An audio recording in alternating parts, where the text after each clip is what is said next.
Today I have to give my presentation by video because of typhoon. My flight has been delayed.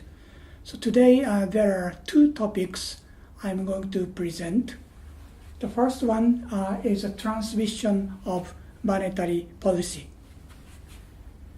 As I explained, monetary base has been increased by the Central Bank of Japan.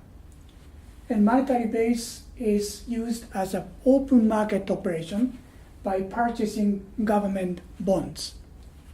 And government bonds are issued for support elderly people by social securities. So when the central bank purchases government bonds and printing money, that means the social security payment is in a sense coming from money supply of the central bank. And then elderly people will receive these social securities. In Japan, about 30% of the population are over 65 and elderly people, and they rely on social securities and pensions. So the increase of money supply is indirectly increasing social securities. Then this increase of social securities become the income of retired and elderly people. Then there are two things what they will do. Usually most of them to consume out of their social securities, and that means consumption will increase. So aggregate demand, consumption will go up. So the first channel of transmission of monetary policy is increase of money supply. That will be becoming the dividends and also the transfer to elderly people. And the next channel is elderly people, some of them will make deposits out of their social securities. Then these deposits goes to the bank, and in the textbook, bank increases bank loans because deposits are increasing. Then if the bank loan increases, the interest rate on loans will go down, and that will encourage the investment by the companies. So this is the transmission mechanism of the textbook type increase of monetary base. The next, why the Japanese economy has suffered for the recovery from these transmission mechanisms. And there are two things. One is elderly people will receive social securities, but they do not want to consume so much because they are very much afraid about future social securities. So they don't want to spend so much right now. Then they want to put those social securities into deposits. In Japan, many elderly people mostly put their assets into deposits rather than investing into stock market or bond market. So majority of the elderly people put their money into deposits. So consumption in the theory will increase, but it is not so much increasing because people have very much fear about the future of social securities. Next one is the bank loans. If the deposit goes up, in the textbook it says bank loans will go up. However, in Japan, the banks are facing with declined demand for bank loans, especially in rural region. Aging population, bank loan demand are diminishing. So it does not increase, and therefore the interest rate does not go down so much. So in the textbook, transmission mechanism shows consumption and investment will go up.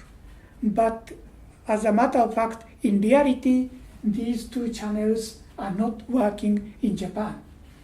Again, the old people are very much conservative and they are very much concerned about future social securities. So they don't want to consume now. And even the deposit goes to the bank, banks are not facing with large demand for bank loans. So in other words, they cannot increase bank loans. So that is the transmission mechanism and the actual behavior of consumption and investment. Next channel of increase of monetary base is affecting asset price. So this is the second channel of the monetary policy. And I would like to explain about the stock market, why the change in monetary policy will affect the stock prices. stock price can be explained very simply like these equations. Pi 1, pi 2, pi 3. These are the dividends when you own stocks.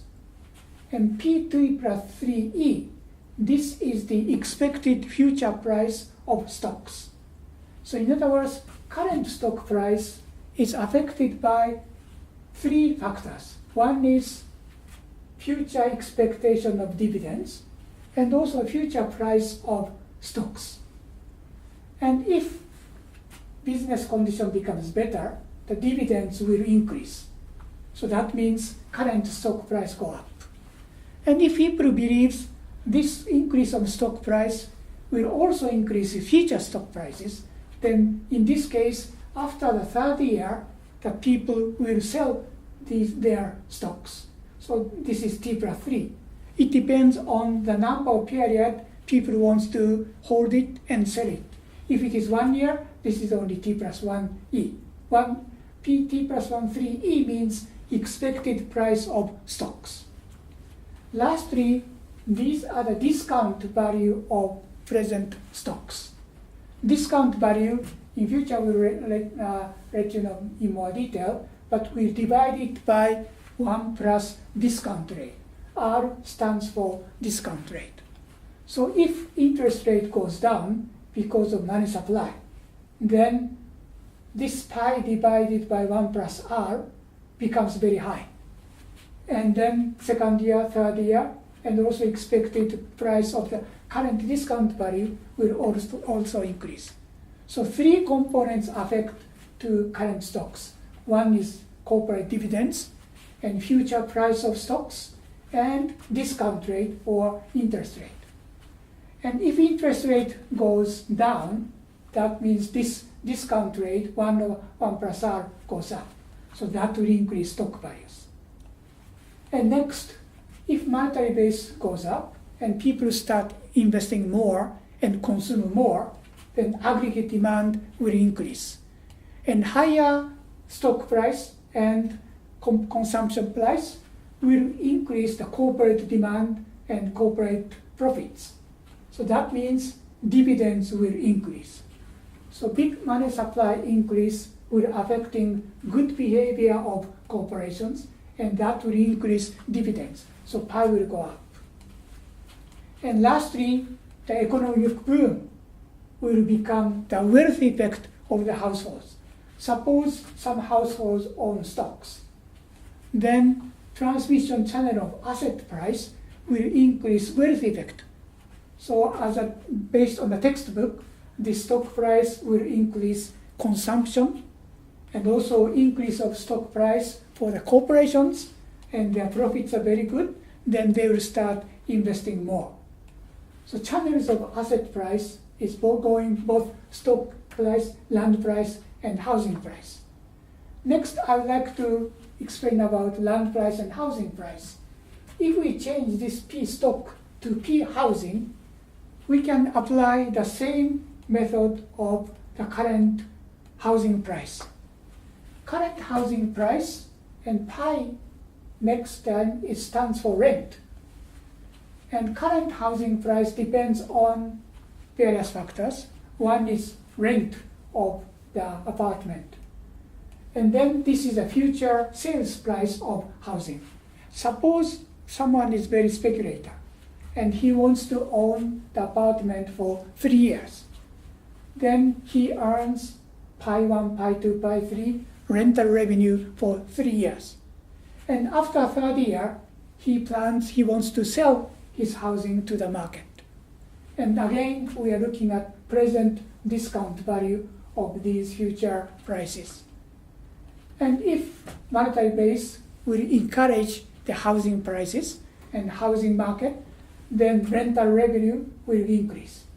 And also future expectation of the housing price will increase. And then discount value becomes higher, so current housing price goes up. And then that will also good for construction companies, and they will invest more. So this is a channel of asset price channels. Then why this channel is not increasing so much in the past was future expectation of stock price was not working very well. And also housing price expectations may not go so far. That's why this asset channel didn't work until recent. However, in these several months, this asset price inflation has been started, and then that is gradually affecting consumption and investment. However, these increase of asset prices are coming from bubbles, then these asset channels only creating further bubbles of the Japanese economy that was experienced late 1980s. So we have to very carefully watch whether the increase of asset price comes from fundamental changes of the corporate behavior or fundamental changes of the housing market. Otherwise, current monetary policy only creating short-term bubble, and after the bubble is burst, this stock price and housing price may go down, then consumption, investment may come back again. So the second channel is strongly related to the future expectation of housing price and stock price. So if I summarize the transmission of asset price, first, increase of stock price, and corporations think it's a very high sales of their company, then they will start investing more to produce more product. And for household, if the household owns stocks, then they feel they become richer, so wealth effect will works, and they may increase consumption. And increase of property prices, again, households who own those properties feel very rich, and then consumption will go up. And increase of housing construction, then construction companies will make profits, and that will increase their dividends. And housing investment will keep on going up. So in other words, consumption plus investment. This investment includes not only corporate investment, but also housing investment and real estate investment.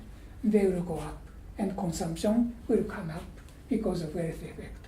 That will be the recovery of the economy of the transmission. Next, I would like to talk about SMEs, small and medium-sized enterprises, and credit analysis by use of big data and credit guarantee system. And analysis of SMEs in Central Asia, Almaty and Kazakhstan, and also East Asia, SMEs are dominating into the market. And sometimes we use credit guarantee to support SME, which I'm going to explain later. And then SMEs are always difficult to borrow money from banks. So I'm going to explain the big data analysis can make SMEs easier to borrow money from banks in many Asian regions. And the fourth one is optimal credit to guarantee ratio. I'll explain in more detail later. And then last one is hometown investment trust funds for startup businesses. First, I'd like to look at employment in small and medium enterprise sectors. SME stands for small and medium-sized enterprises. And in many Asian countries, employment are absorbed by small and medium-sized enterprises. If we look at Sri Lanka, Nepal, Myanmar, Malaysia, and People's Republic of China, and all of them, the employment by SMEs are more than 70%. So in other words, the business conditions SMEs are enormously affecting to employment as a whole. That is why SMEs are very important to support. However, we often call it lender and borrowers asymmetry, information asymmetry. Information asymmetry means lenders, such as bankers, do not have enough information of SME borrowers. So there is an information asymmetry which makes bankers difficult to lend money to SME because their accounting and books are not so reliable.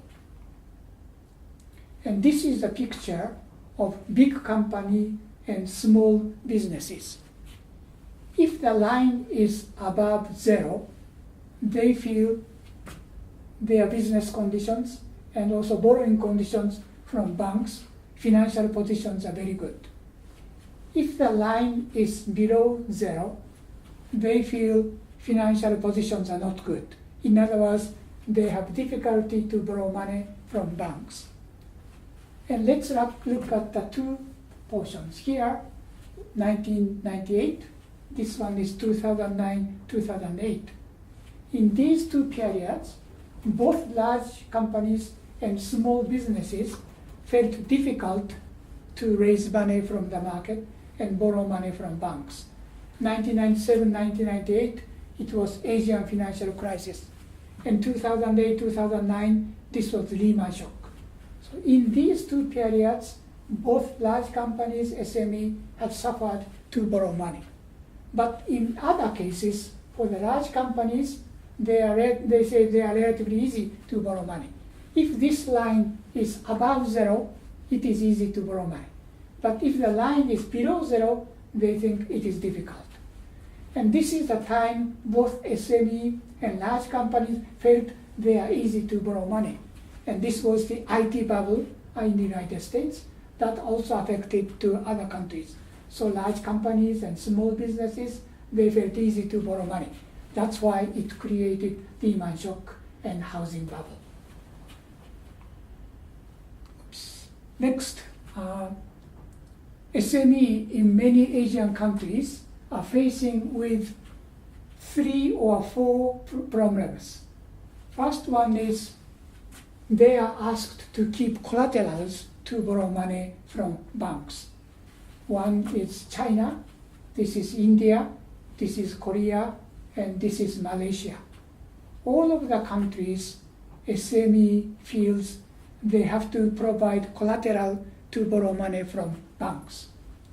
And then they also claim they have to pay higher rate of interest to banks compared to large companies. And thirdly, the decision process of the banks to lend money or not takes much longer. So these are the 3 common phenomena SMEs are facing. They have to always provide collateral.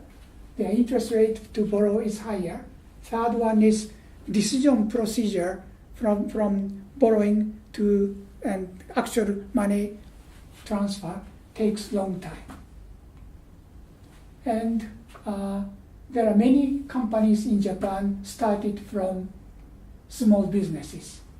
Toyota, Honda, 7-Eleven, Nintendo, all of them came from small business. And Honda's case is very interesting compared to Toyota or Nissan. Honda usually produce motorcycle. And then Ministry of Industry thought we had Toyota and Nissan, 2 big companies in automobile. So they thought we don't need third company in Japan to produce automobiles. And Mr. Honda wanted to start his automobile business, but Minister of Industry said, you don't need to start producing automobile. Since you are producing motorcycle, 2-wheel, so that is enough. Then Mr. Honda was very angry. There was a joke. He claimed that ministers of industry didn't understand. We can produce 2-wheel motorcycle. Why can't we produce 4-wheel cars? So Mr. Honda's case is very interesting. He has never supported by ministry. Then he wanted to start his business. And he went to local bank in Saitama Prefecture. And Mr. Honda went to the local bank. Then local bank lending officer thought this company will not succeed because there was no support from the government. So he was denied to borrow money from banks. Then he went to Mitsubishi Bank. Then the Mitsubishi Bank officer examined his company and looked at his personality. Then Mitsubishi Bank thought Honda will succeed. So Mitsubishi Bank started to lend money to Mr. Honda. So Mr. Honda is now very thankful to Mitsubishi Bank. And then he hate local bank, whose name was Saitama Bank in Japan. So how to finance startup businesses are very important. And not only in Japan, but also in many countries, you will see 7-Eleven. 7-Eleven, I know personally the president, Mr. Ito. He started with 10 people. Then 7-Eleven means from 7 o'clock in the morning until 11 p.m. This is the origin of 7-Eleven. Then he again wanted to start his business, but nobody lended him money. And surprisingly, when his business started very good, then all the banks approached him, President Ito, do you want to borrow money? So Mr. Ito told me they are not think the banks are very good. Whenever they are needing money, they will never supply money. And when they have enough money, they want to supply money. So those are the experiences of a Japanese bank. Nintendo is a game company. This is also very interesting. It is located in Kyoto Prefecture. A Nintendo company started game equipments. Then Nintendo went to Mitsubishi Bank. Then in this case, Mitsubishi Bank denied to lend money to Nintendo because Nintendo is like a gamble business and good banks cannot lend money to Nintendo. So Nintendo went to non-bank finance and then they became successful right now.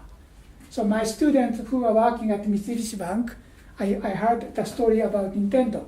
He visited Nintendo. Then at the front gate, when he said, I am coming from Mitsubishi Bank, then nobody wanted to see him. So he has to leave the Nintendo. So those are the very interesting stories, how small businesses are difficult to start up. So I'm going to tackle those issues. In many Asian countries, they are facing the same problem, even in Central Asia. And the reason why SMEs are difficult to start up is Asian countries are dominated by banking sector. Most of the people put their money into banks. These are shadow banks, mutual funds, insurance companies. Except for Japan, Singapore, and Korea, insurance market is also very small. So in other words, most of the financial sectors are dominated by banks. Then if banks cannot lend money, then people are not stuck and they cannot do their own business. And blue line is the depository institutions. Yellow line is shadow banking entities or non-bank financial institutions such as mutual funds and so on. And red one is insurance companies and pension funds. So when people are facing with aging population, insurance and pension funds are very important. So Japan, insurance pensions, Singapore are growing. However, all other countries in developing economies, they are still lacking of insurance and pension funds. And insurance pension funds are very important for the economic development because they are providing long-term loans, 10 years, 20 years, 30 years. Bank loans are usually short-term, 2 years up to 5 years at most. So I think the development of insurance and pension funds are also important for sustainable growth in Asia. Next, when SME wants to borrow money, I talked about SMEs are very difficult to borrow money from banks, financial institutions. So there are some method by the government to smooth the SME borrowing from banks. That system is called Credit Guarantee Corporation. And this was developed very well in the US, Japan, Korea, and China is starting these credit guarantee corporations, and Indonesia has started, and the Philippines. The method of credit guarantee is the following. If small businesses wants to borrow money from banks, usually, as I said, banks has to ask SME first collateral, secondly, they have to pay higher rate of interest, and also the decision procedure takes long time to lend money. And when Credit Guarantee Corporation comes in, Credit Guarantee Corporation is often managed by the government. Then when financial institutions lend money, they guarantee their loans. For example, 80%. Or right after tsunami and earthquakes in Japan, this Credit Guarantee Corporation guaranteed 100% of SME loans. So that if the guarantee is 100%, banks are very much willing to lend money to SMEs. Because even if SMEs go into bankrupt, then they can return 100% of loans. That is a full guarantee. And usually 85 or 90% are guaranteed by Credit Guarantee Corporation. Then even if 90% are guaranteed, financial institutions are easier to lend money to small businesses. The next, I'm going to talk about the big database. In Japan, this Credit Guarantee Corporation was used to collect SME database. It started about 20 years ago. There was a discussion at Ministry of Economy, Trade and Industry. We have a SME bureau about 20 years ago. I was one of the council members. Then there was a question about SME. In housing loans, statistical analysis applies. But for SMEs, statistical data analysis does not apply. My answer is the following. As far as housing loan is concerned, then whatever the employment they have, whatever the job they are working, all the households behaves very similarly. They receive income and consume money and save for their children and so on. And then they start to paying money to housing loans. So whatever the job they have, all the behavior of consumers are very similar in housing loan. That is why housing loan has a very good normal distribution. But SMEs are different. One is noodle shop, one is making bread, and so on. So each SME are very different from one another. So that is why SME was very difficult to analyze by statistically. Then when in this council meeting, there was a very young director, and he asked me, if SME, each sector, noodle shop, bakery, if they have big data set, can we analyze and then normal distribution can be created? Of course, I said, if each individual sector can have big database, then it is possible to analyze. Can we have noodle shop of many data or bakery big data? That was very difficult in the past. So this young director, his name was Mr. Mitsumoto, and he's now promoted very highly at METI, but he suggested, shall we start collecting database? Then what we did was, Credit Guarantee Corporation, when they guarantee SME, they asked SME to provide honest data. And then huge database had been collected every day. Because if SME noodle shop wants to borrow money, they have to disclose honest data to Credit Guarantee Corporation. Otherwise, they cannot borrow money. So that is a big incentive mechanism. If they show the correct data, then they can borrow money easily from banks. Then in several years, 3.3 million database in total had been collected. And this database had been assembled to CRD, Credit Risk Database. And in this council, there was one former deputy governor of the Central Bank of Japan. Mr. Hikuma was one of the members. Then he liked this method, so he became the president of this CRD company. And this was independent from the ministries, but Mr. Hikuma, who used to be the Central Bank of Japan, became the president of this CRD. And then CRD started to collect database every day for many SMEs. That is the start of this database analysis. Then we are collecting SME database every day by CRD. Then by using this CRD data analysis, we can look at the rating of SMEs. Good rating is A1. Very bad, risky one is E. At CRD, we have about 10 different ranking, A1, A2, then D, E. And based on this data, and it is very interesting, this is a default rate. If the data belongs to good companies, only 0.3% goes into bankrupt. In other words, 99.7% are successful. In A2 ranking, 0.5% goes into bankrupt. In other words, 99.5% of the companies are good company. And then if we go to E or D, 100% goes into bankrupt. So if this ranking is bad, then if they are belonging to D or E, then 100% goes into bankrupt. And C case, 45%. So from A to B, the default risks are relatively low, but if the rating becomes very bad, D or E, all the companies go into bankrupt. So in other words, statistical analysis collected by Credit Guarantee Corporation and assembled to CRD will made possible to make credit rating like large companies.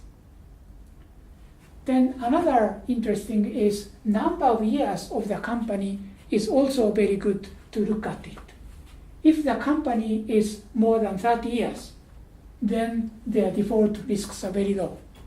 But if the company is less than 2 years, then the default risks are very high. So whether the company is existing long-term or new startups, that also makes the ratio of default very high or very low. And this is a method of SME credit risk analysis using the data. And this data, there are two countries we looked at it. One is Thailand and another one is Iran. So those are the two countries we have looked at it. First, selection of variables. Next, using principal component, cluster analysis. And then we have looked at the performance, expected performance of SMEs. So in this case, there are 11 data had been collected in this data set. And first one is equity divided by total liabilities. Second one is total liability divided by total assets. Third one is cash divided by total assets. And then other variables I explained in here. So 11 variables have been collected. First group is leverage. Second group is liquidity. Liquidity means whether the cash is available or not. Third category is profitability. Then fourth category is convergence. Then fifth category is the activity of SMEs. So these are the 11 variables collected in this country. Next, I would like to explain about principal component analysis. Principal component analysis is dividing the variables to orthogonal way. So Z1, Z2, Z3, Z4 are all orthogonal each other. And then when you look at the first column, Z1, this is the first component. And up to fourth component became significant. And we look at eigenvalues. If eigenvalues are greater than 1, then this axis is significantly important. Let's look at the 4 axis in this case, because eigenvalue up to 4 became greater than 1 in this analysis. That's why we picked up 4 components. First component, please look at Z1. And there are red marks. In these red marks, you can see all the marks include sales into the axis. So in other words, the first axis is representing the sales of the companies. And second axis is total assets. First one, total liability divided by total assets. Then these are all total assets. So 3 components, a very large number, which means Z2 consists of mainly these total assets. And then third axis is cash divided by total assets. And third axis shows liquidity, whether the company has liquidity or not. Important thing is whether the company has emergency cash is important. When they need money, they have to sometimes put their cash into the borrowers and so on. Last one is two components are important, top one and bottom one. Top one and bottom one both includes TL, total liabilities. So those are the components in the fourth one. So in other words, first column is sales, representing sales. Second column is representing total assets. And third column is cash and liquidity. And fourth column is total liabilities. Then we can analyze the many data of this country and then using cluster analysis. Cluster analysis shows which companies are close to each other. Then we can look at, in this case, there are lots of blocks in each other. Then this is one group, group 3. And this is another group because it converges up to here. And this is another group, it converges to here. So in this country, the data of SME can be classified into 3 groups, group 1, group 2, and group 3. The statistical analysis shows, based on those 11 databases, which companies are close to each other. Then in this case, there are 3 groups have been classified. Then next, we want to plot the data based on these 3 different clusters, group 1, group 2, and group 3. And horizontal axis is Z1, and vertical axis is Z2. Then in the left-hand side, these are very risky SMEs. And on the right-hand side here, this is a very good company. So we can classify 3 groups of SMEs. Then for banks, the first group is easier to lend money, but the last group is very difficult to lend money. And based on these big database, we can also analyze. Sometimes risky company becomes better and better. Then banks can lend money to those companies. On the other hand, good company become worse and very bad. Then the bank can see we have to withdraw their loans. So in other words, these big data analysis can allow the company banks to classify the groups. Next, if we look at these 3 axes, how much percent of the default can be explained by these 3 components, Z1, Z2, Z3. And there's a method called McFadden R squared. And this McFadden R squared, in this case, Y is the default ratio of the company. How much percent of SME goes into bankrupt. And Z1, Z2, Z3 are the variables which I explained.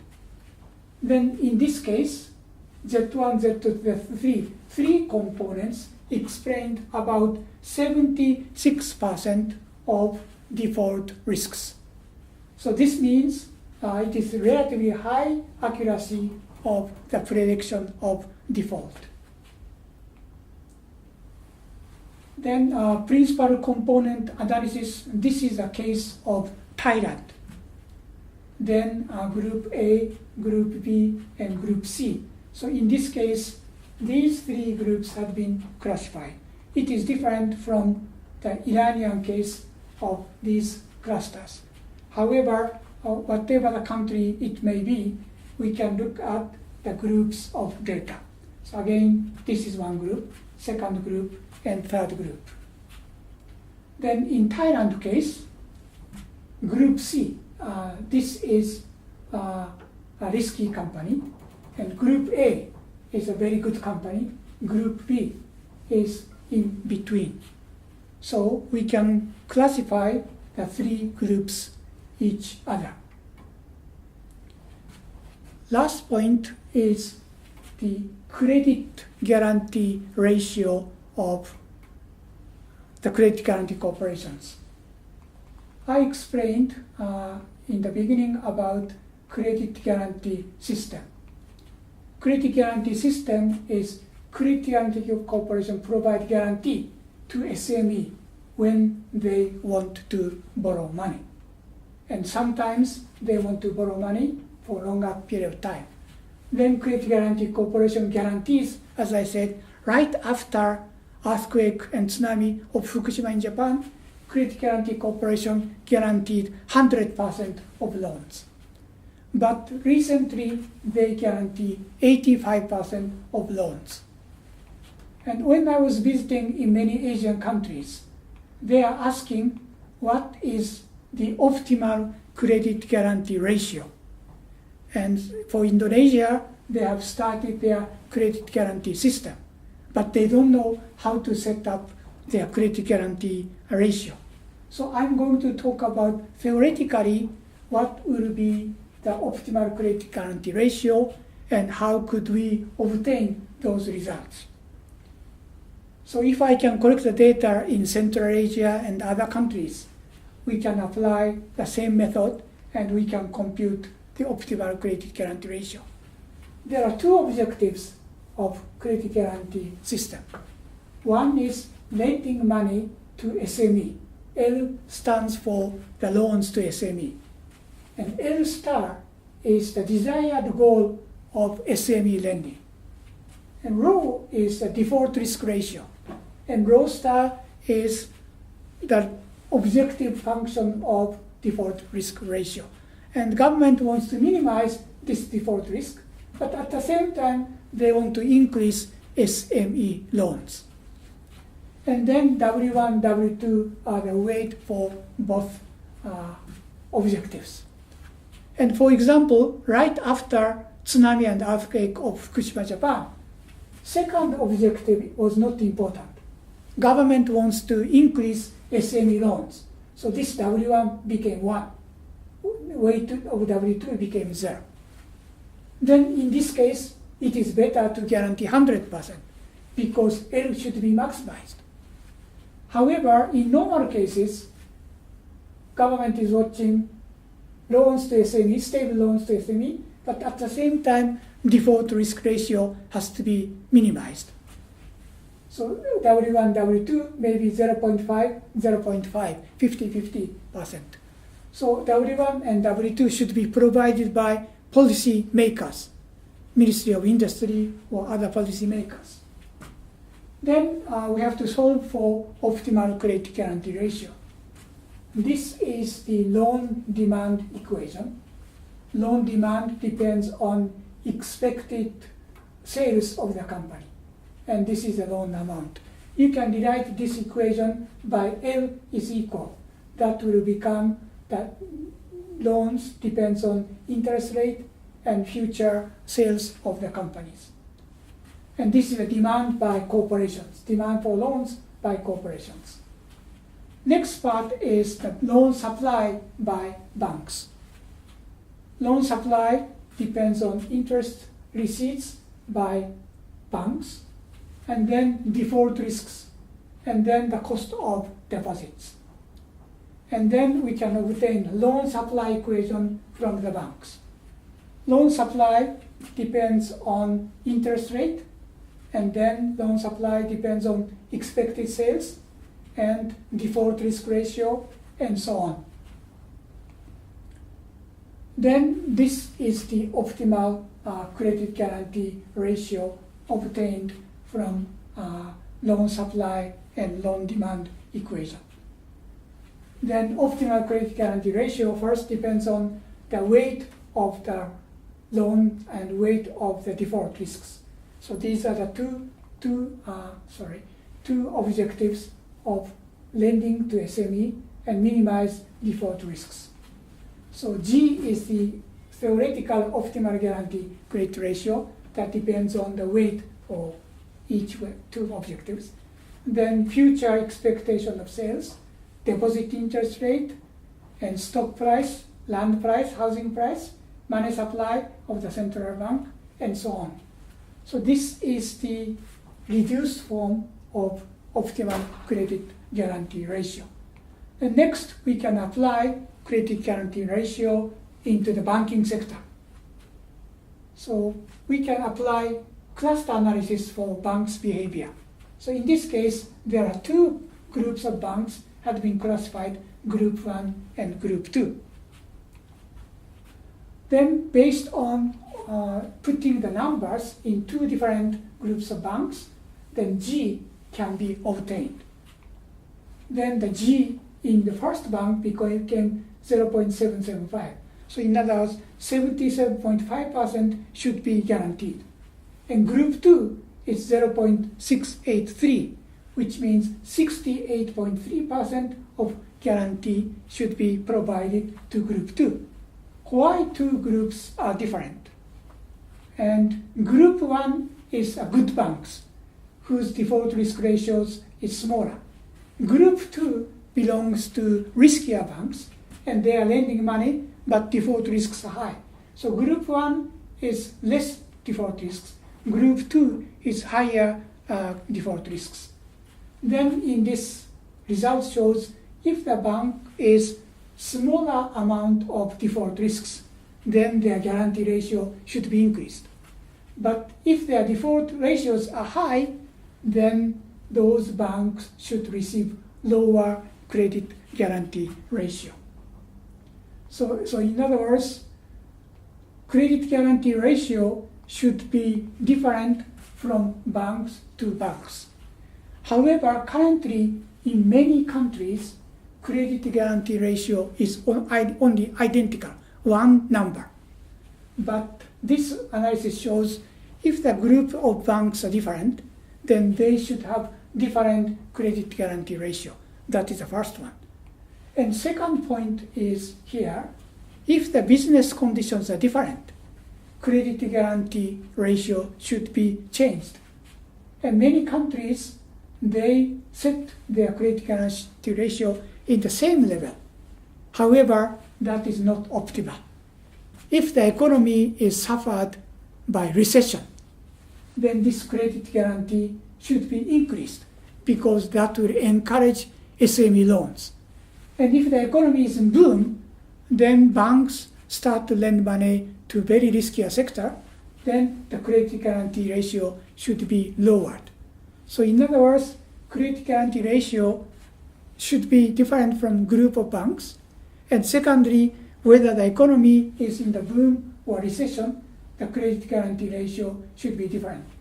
Because if the economic conditions, YE is very high, and land price, stock prices are booming very rapidly, then this G should be lower. If land price, stock price becomes very high, that is a symptom of the bubble.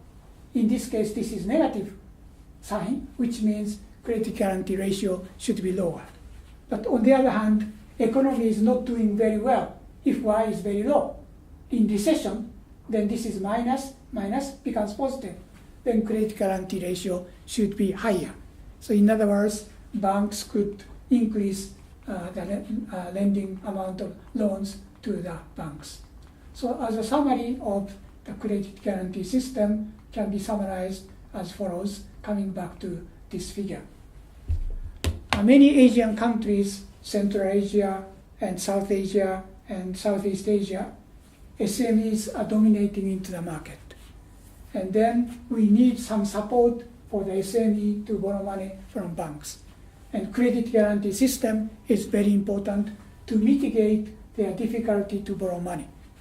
However, we have to watch carefully about credit guarantee ratio.